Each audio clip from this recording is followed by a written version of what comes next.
All right, today we are diving into one of the most fascinating legal head-scratchers I have ever seen.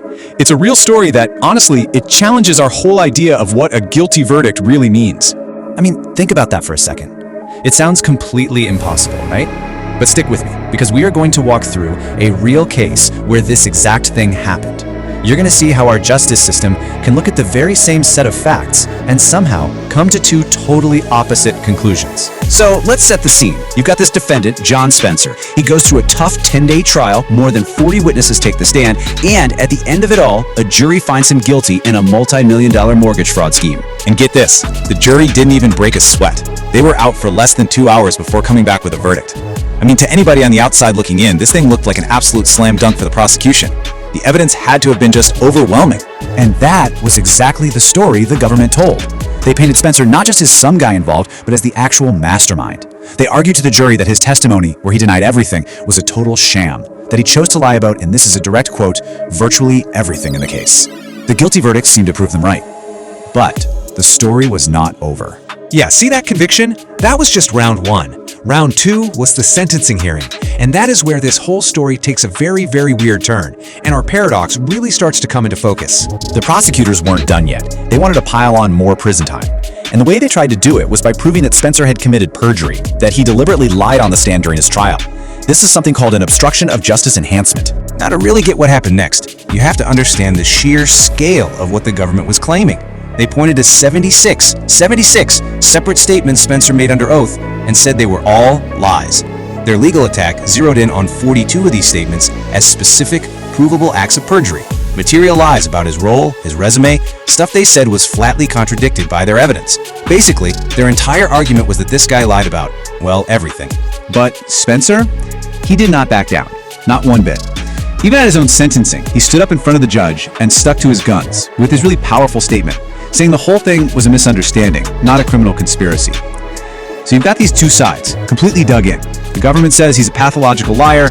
He says he's telling the absolute truth. So here's what it all boiled down to. For the judge to add that extra prison time, the government had to prove three key things.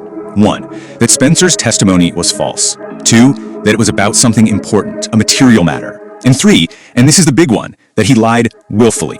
Not that he just got confused or misremembered something, but that he intentionally, knowingly decided to mislead the court. And miss? This is where we get to the absolute heart of the paradox.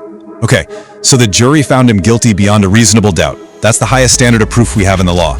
But to prove perjury to the judge, the government had a much lower bar to clear. It's called preponderance of the evidence. All that means is they had to show it was more likely than not, just tip the scales, even 51% certain. So the government's job here should have been way easier, right? So they had the guilty verdict in their pocket, and this much lower hurdle to jump. What did the judge decide after looking at all 42 of those alleged lies? So the judge takes everything, all the testimony, all the exhibits, everything the jury saw, and he makes his own independent finding. 0. A big fat 0. The judge found that the government failed to prove even a single one of Spencer's 42 material statements was a willful lie. Not by a preponderance of the evidence, not even by that 51% standard. Think about that. The same government that convinced a jury he lied about virtually everything could not legally prove to a judge that he had willfully lied about anything. So how is that even possible? This ruling by the judge throws up a huge question mark over the entire conviction, because this wasn't just some technicality, it was a factual finding by the court. To understand how this happened, you need to know how a judge looks at evidence in two different situations. So, after a trial, on a motion for acquittal, the law says the judge has to view everything in the light most favorable to the government. It's like putting a thumb on the scale for the prosecution. But here, at this sentencing hearing, that thumb is taken off the scale. The judge becomes a completely neutral, independent fact finder. There is no deference to the government's story. He just weighs the evidence as it is. So this timeline really lays it all out. The government's case survived the first test, where it got the maximum benefit of the doubt. Then, it convinced a jury beyond a reasonable doubt. But when those exact same facts were put under the most neutral, independent review possible, with no thumb on the scale, the case that Spencer was a liar completely fell apart. And that's the paradox in a nutshell. The government's entire theory of the case, the story that won them a conviction, it failed when it was tested against the lowest possible legal standard.